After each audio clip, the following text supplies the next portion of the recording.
Once she ruled, not from thrones of gold, but from the stars, the sea, the soil. They called her by many names, some sung in temples, others whispered in birth pains, war cries, or dreams. She was the rhythm of rivers, the pulse of moonlight, the voice behind the veil.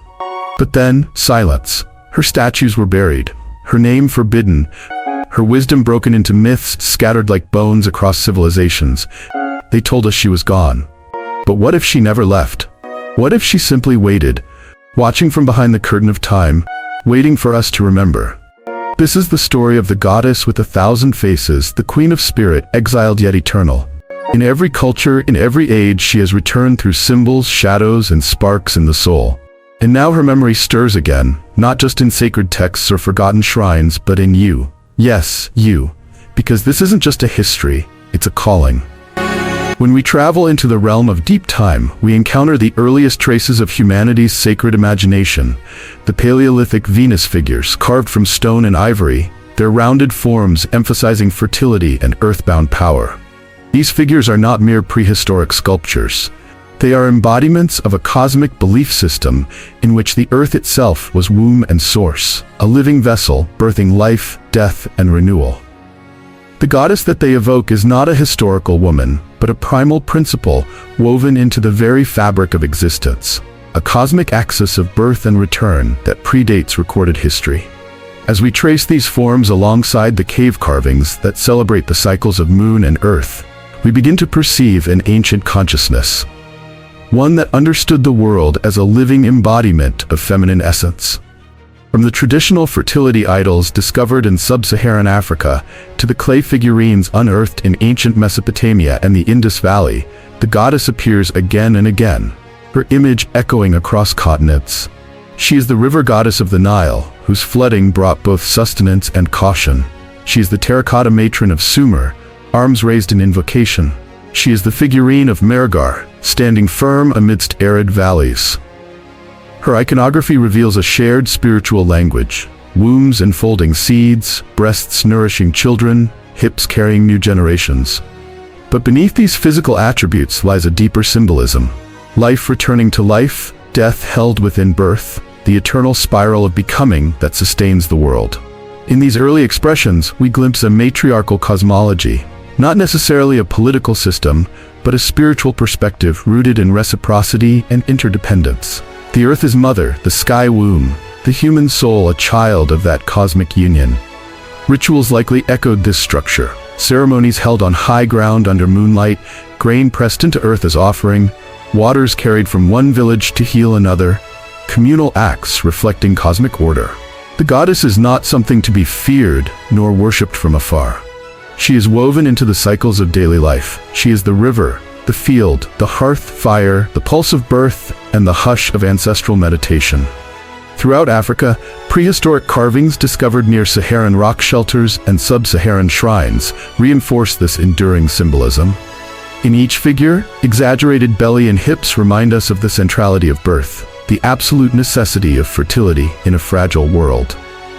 These carvings do more than celebrate femininity. They affirm the worldview that creation is sacred, that life emerges from sacred soil, and that every death feeds the next cycle of rebirth. Here, the cosmic is personal, and the personal is cosmic. Ceremonial sites of the Neolithic, whether in Egypt or along the Niger, mirror this understanding. They are arranged in circles and spirals, marking the seasons, the celestial paths, and the alignment of stars with the sowing of seeds. The goddess of the primal womb is not a single name. She is an embodiment of origin. In the Niger River basin, she becomes the great mother of the mud and floodplain. In the Indus Valley, she becomes the mother of plenty, her figures found with grain. In the early dynastic Nile traditions, she is the lady of heavens and earth, appearing as Hathor or Nut, before later merging with Osiris's consort, Isis. Each iteration carries the same cosmic code, that life emerges from water, from earth, from feminine sacrifice, and that the universe itself is sustained through cycles of birth and dissolution. This is not speculative spirituality. It is rooted in ritual archaeology. Layers of ash from fire ceremonies, altars aligned with lunar phases, ochre applied in ceremony to earth mounds, and in ethnographic parallels that trace ritual structures into modern indigenous practices. In communities where women still hold collective rights tied to moon cycles and planting, traditional ecologies of feminine-led spiritual spaces still exist. In remote Swahili coastal villages, older women still gather at dawn to pray to ancestral mothers before the tide turns. In Hausa lands, women sing the names of fertility deities alongside prayers to ancestors before childbirth. These modern practices echo prehistoric currents traced by archaeologists, linking us to our spiritual wombs across vast time. Thus, the writing of origins is not a beginning point determined by a single culture, but a chorus of cosmic lineage. The earth-birthed goddess stands at the center of a multi-themed tableau of creation. She is the womb that holds suns and seeds, destinies and dust. She is both river and nourishing mother, crater and sky clearer. Here we see that true history is not linear. It is spiral, like the figure carved into stone, echoing across continents and centuries, illuminating a primal link between human cultures and cosmic cycles. As we acknowledge the goddess of the primal womb, we acknowledge our own birth from a lineage of cosmic memory. We relearn that the earth is not soil to be dominated, but womb to be nurtured. We remember that the rhythms of the moon, the rise and fall of rivers, the dance of the starlights, these are sacred pulses rooted in cosmic motherhood, binding all beings together. In remembering her, we begin to remember ourselves, not as solitary beings, but as children born of an ancient, living cosmos. Her energy reveals itself in countless forms, reflecting the infinite facets of the sacred feminine as she moves across continents and cultures. In West and Central Africa, she arises as Ocean, the river's radiant mistress of fertility and love. Mami Wata, the ocean's enigmatic healer and seductress. Ngame, the forest's protective ancestral mother. And Nana Buluku, the primordial creator whose breath brought the world into being. Each of these deities embodies aspects of water, healing, ancestral authority, and cosmic wisdom, anchoring the divine feminine deep within the landscape. Their worship is not exotic ritual, but everyday spiritual life. Women offering libations at riverbanks, songs rising beneath the moon, prayers woven into daily rhythms. Journeying eastward, she takes shape in India through Kali, Durga, and Saraswati, deities embodying ferocity, wisdom, and inspiration. Kali stands in darkness and destruction, her tongue extended, her arms bearing weapons, yet she is protector beyond protection, annihilator of falsehood.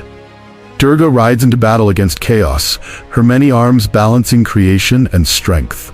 Saraswati bestows learning, guiding artists and scholars with the quiet resonance of music and intellect. These goddesses may seem separate, but they are faces of the same cosmic current, the power to transform, to create, to teach, to protect. In Egypt, Isis and Hathor expand this lineage into resurrection and cosmic motherhood. Isis searches for Osiris's scattered body, reassembling it with tears that bind the universe. She becomes the first mother of kings, the ruler of souls, the magic that weaves heaven and earth.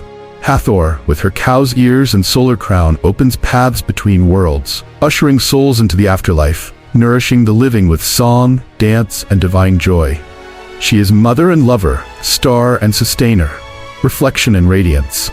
Moving across the Atlantic to Mesoamerica, we encounter Coatlicue, whose skirt of snakes embraces both life and death, giving birth to suns and swallowing worlds. She is the Earth Mother, the duality of creation and sacrifice. Ixchel, Maya lunar goddess, is the midwife, the weaver of fabric and fate, the moon that bathes the night in guiding light. Their myths are not footnotes of antiquity, but living codes of transformation. Creation springs from destruction, birth from sacrifice, weaving from unmaking. This constellation of goddesses reads like a hall of mirrors. Water goddess, warrior mother, crocodile-eyed moon priestess, serpent-draped earth matron. Yet behind each visage lies the same power. She is the wielder of creation, the keeper of transformation, the source of ancestral and cosmic wisdom. Her power flows in cycles, growing, dissolving, birthing again. It is the water that nurtures and then overflows, the moon that illuminates and then wanes, the serpent that sheds its skin to renew, the goddess who weeps and resurrects. When we imagine 1,000 mirrors shimmering, each reflects a facet of her. One shows Ocean's golden dance by riverside, another reflects Kali's dark hair fanned around a severed head, another holds Hathor's cow-horned crown against a starlit sky. Each reflection is distinct and local, yet the same, shimmering, sovereign, undying, She cannot be confined to any single form or story, for she is the cosmic principle that animates existence. Through her many faces, we see the unity of all life and death, creation and destruction, wisdom and compassion.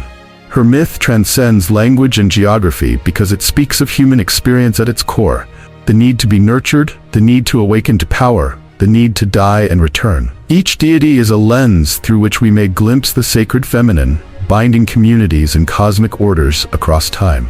This is the thousand-faced goddess, not a pantheon but a single source refracted through culture and practice. Her faces are mirrors that teach us. Every reflection carries the same light. When we remember her diversity, we remember that divinity carries multifarious expression. When we honor Ocean or Sarawati, Coatlicue or Isis, we honor the same energy, a force of healing, creation, balance, and transformation. In each face we find the whole. In each myth we hear her voice. And from this thousand-faced reflection, we begin to recall her back into being. With the rise of war gods and conquering empires, the Queen of Spirit, once honored as the living embodiment of life, death, and regeneration, found her voice sealed, her temples shuttered, and her power rebranded as something dangerous. In Greece, the landscape shifted from worship of Gaia, the primordial mother, to reverence for Hera, whose dominion was narrowed to marriage and jealousy. The broad cosmic force of creation lost its sacred space. In scriptural texts, powerful figures such as Asherah and Lilith, a mother deity and a primordial force, were recast as idols or demons, their names buried beneath layers of textual fame and fear. Where once they guided communities and shaped spiritual landscapes came warnings and shadows. Across Africa, the arrival of colonial Christianity acted as a forceful wedge, breaking rituals that had held goddess-centered cosmologies intact for millennia. Local shrines built to Oshun, Mami Wata, or Nana Buluku were destroyed, repurposed, or abandoned. Priestesses became proto-missionaries in name only, forced into submission or erased. Those who continued to honor the queen were labeled as witches and exiled from communal worship. The familiar rhythms of seasonal festivals, libations to river mothers, and dances woven into cycles of birth and land tended as sacred covenant were interrupted, deemed backward or pagan. This erasure was not spiritual housekeeping. It was spiritual violence. It severed cultural memory and sundered reciprocal relationships with the earth. Without the mother's presence, many societies lost balance. Ecosystems once protected became extractive. Relational spiritualities turned transactional, and the old paths of reciprocity vanished. Communities were left spiritually exiled, untethered from the rhythms of womb, river, seed, and bloodline that sustained cosmic alignment.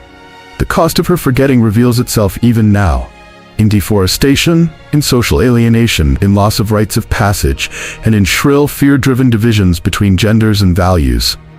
Her silence echoes across generations, yet it is not permanent. In the void left by her removal, new resistances began to take root. For as empires imposed tables of doctrine, hearts held on to whispered names. The queen may have been silenced, but she remained alive in hidden hymns, lullabies, and the subtle sway of earth-based practices. To understand this loss is to feel the ache of disconnection, to acknowledge what was taken, so we can begin to rebuild. Only when we confront the fall of the goddess can we glimpse the possibility of her return, and with her, a restoration of spiritual reciprocity and ecological harmony that transcends time and empire. Despite centuries of suppression, the goddess never truly vanished. She continued to breathe through hidden channels of devotion, her presence woven into folk practices and mystical traditions across the globe. In the shadowed halls of European cathedrals, Black Madonnas emerged, ancient statues of Mary darkened by time, parody in hue and stature that evoke deeper pre-Christian reverence for a maternal presence who both gives life and guides souls. Their silent gaze recalls a wisdom older than any creed, the Earth Mother who nurtures her children in the dark. Beyond Christendom, her energy pulses through the layered metaphors of Sufi poetry, where the divine is described in both masculine and feminine terms, beloved, friend, bride, within verses that speak of union and longing, a celestial dance of spirit and matter. These poems continue to be whispered in courtyards, caravanserai, and thriving mystical circles, carrying forward an ancestral awareness of the wisdom womb that can never truly be erased. Across the Atlantic, in Afro-Caribbean faiths like Candomblé, Santeria, and Vodou, she is alive and luminous in the forms of Yemaya and Urzuli, water and love embodied. Yemaya drapes herself over ocean waves and cradles children in her frothy arms, a sea mother whose depths hold both calm and storm. Urzuli, with her delicate cosmetics and jeweled adornments, represents sensual love, mercy, and fierce protection. Their altars, draped in blue and white fabrics, brim with shells, mirrors, and flowing water, symbols of reflection, depth, and intuition. Their worship is not public spectacle, but intimate ceremony, songs in Creole languages, whispered prayers, offerings of rice and perfume. In these private sanctuaries, the goddess remains inviolate. In homes across West Africa and the diaspora, lullabies become hymns to her remembrance, body prayer becomes devotion, and blood becomes sacred memory. Among Yoruba-descended communities, women still sing praises of Oshun to their daughters as they rock them to sleep, embedding divine love and cosmic ancestry into every lullaby. In Haji rituals, women kneel to pray on their wombs, a gesture of offering up the source of life to ancestral wisdom. In Cuba, the slowness of heartbeat that guides a fan into the night breeze becomes an invocation to Oya, the wind goddess who moves between worlds. These embodied actions are not outward religious performance, they are coded devotion that transcends colonial scrutiny and theological constraint. Dreams, too, become spaces of prophecy. Across Africa, women awake with woven fabric in hand or newly discovered seeds in their pockets, signs received in dream that must be carried forward into the world. In Caribbean cousin communities, priests and priestesses recount visits from ancestors in dreams, a grandmother urging ceremony, a river spirit calling for healing water. These nocturnal visitations carry messages from the hidden maternal realms. The prophets of old walked with the divine feminine in dreams, so too do modern seekers. Even in secular spaces, her influence persists. Artists paint murals of faceless mother hands rising from city walls. Poets write in voices that awaken primal remembrance.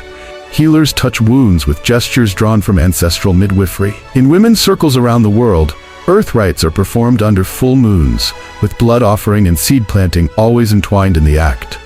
The sacred geometry of the womb, rounded, protectively encircling, becomes the shape of altar, gathering circle, and community itself. Through these hidden threads, lullaby, dream, body, poem, ceremony, the goddess was never fully eradicated. She found sanctuary within the intimacy of the human soul, within the textures of love and synchronization with nature's rhythms. She is not a relic buried beneath layers of doctrine and empire. She's a living presence entwined with the most intimate acts of life: birth, dream, care, prayer. The womb became sanctuary. Blood became memory of origins. Dream became prophecy of return. Through coded devotion, she remained in plain sight for those who knew how to listen. She lives in the pause between breath and song, in the hush of nighttime prayers, in the collective memory of women gathering to feed the community or stand vigil at ancestral graves. She survived through oral history and ritual adaptation, retold in grandmother's phrasing, passed through initiations, disguised as folklore. And though she may have been denied grand temples and official worship, she was never silenced. Her voice coursed through the hidden rails of ancestry, from Nigeria to Cuba, from Andalusian courtyards to Amazonian riverbanks. To say she never left is not to romanticize, it is to acknowledge resilience in the face of erasure, and to recognize that cosmic power finds subterranean passageways when official channels are closed. She sustains herself through coded devotion, a hymn under breath, a teardrop at dusk, a prayer to water, a dreamtime journey. So long as life is born, blood runs, and memory lingers, the Queen of Spirit remains. Her story is not rediscovery, her story is remembering. This hidden thread weaves through time, connecting us to an unbroken lineage. She is present, always. In communities across Africa and the diaspora, a quiet revolution is unfolding, circle by circle, altar by altar, as women reclaim the Queen of Spirit and restore her sacred place in communal life. In Nigeria, priestesses rebuild shrines once torn down by colonial forces, reweaving rituals around Osun's rivers and gathering offerings of honey, ochre, and fresh water. These women are not reviving myth. They are restoring spiritual authority that once bound earth, lineage, and destiny together. In Ghana, Sacred spaces long regarded as ancestral rediscovery zones have formed goddess circles, where elders and youth sit together beneath baobab trees, chanting in Akan the names of Coatlicue and Mami Wata, remembering that water flows both within and without. These are not trendy spiritual gatherings, but acts of cultural reclamation, purposefully rooted in ancestral soil and blood. Across the continent, the divine feminine surfaces anew in art, poetry, music, and ritual. In South African townships, murals of water goddesses shimmer on brick walls, inviting passers-by to remember their origins. Morgana's poetry, drawing upon Mami Wata's mythology, fills evenings, teaching listeners to trust their creativity, their intuition, their relational power. In Dakar, Senegal, musicians perform ceremonies that blend drumming, technology, and prayer, summoning spirit energy while streaming to diaspora audiences across the globe. Each beat, each chord, each digital broadcast becomes a vessel for the feminine divine to reclaim collective consciousness. The rise of the queen spirit extends into digital platforms as well. Podcasts led by Yoruba priestesses and Afro-feminist elders unpack goddess lineage, myth, and modern-day relevance, inviting widespread dialogue about spiritual recovery and ecological harmony. Virtual ceremonies unfold in Zoom rooms where participants light candles at their own altars, call upon Oshun or Shakti to witness their healing journeys and share experiences of ancestral reconnection. In these digital temples, geographic boundaries dissolve. Water flows across continents, merging voices in song and prayer. Even more radically, artists and technologists collaborate to give the goddess new forms. In Kenya, AI-generated mythic narratives visualize oracular dialogues between Anansi and Oshun, projecting holographic storytelling onto stately baobab trees at evening festivals. In Lagos, virtual reality avatars guide participants through reimagined goddess temples, their walls inscribed with glowing symbols of fertility and interconnection, inviting immersive reconnection regardless of physical location.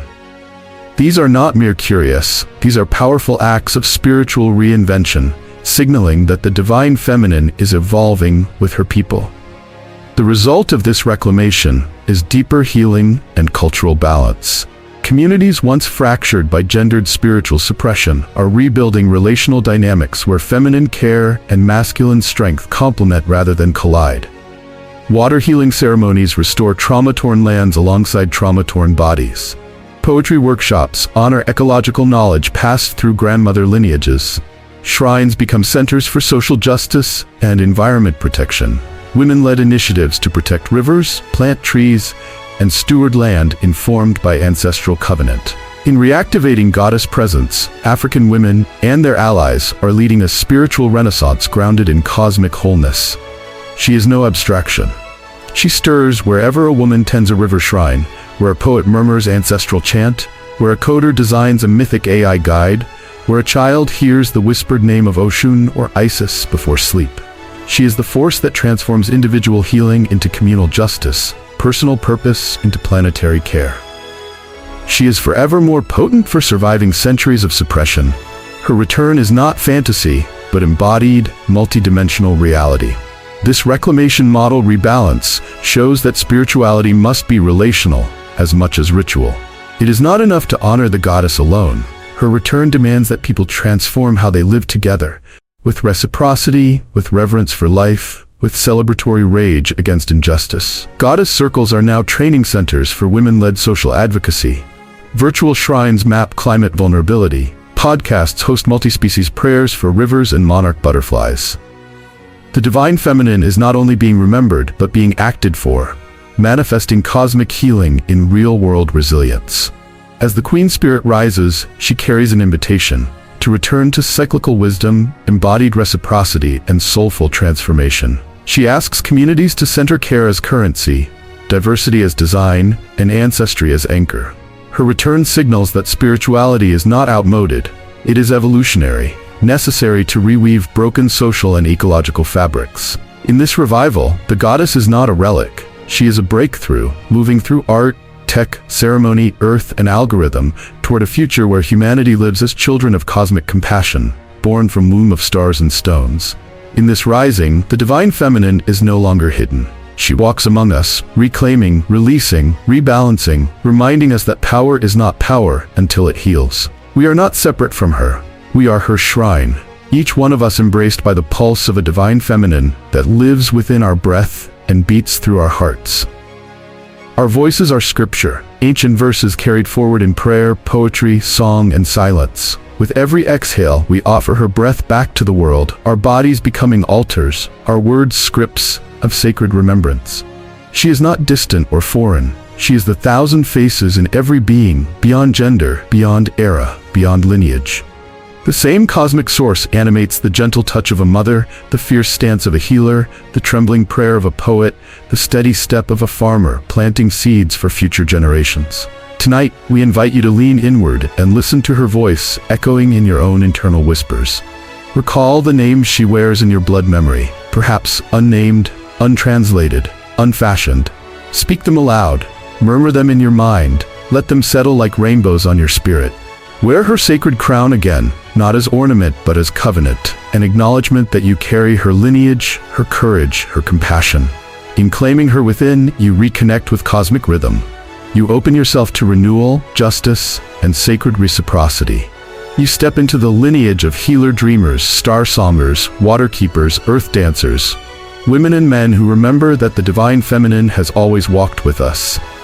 When we embrace her presence inside, we reweave the fabric of culture and ecology, reimagine power as nurturing, redesign systems to honor life, not dominate it.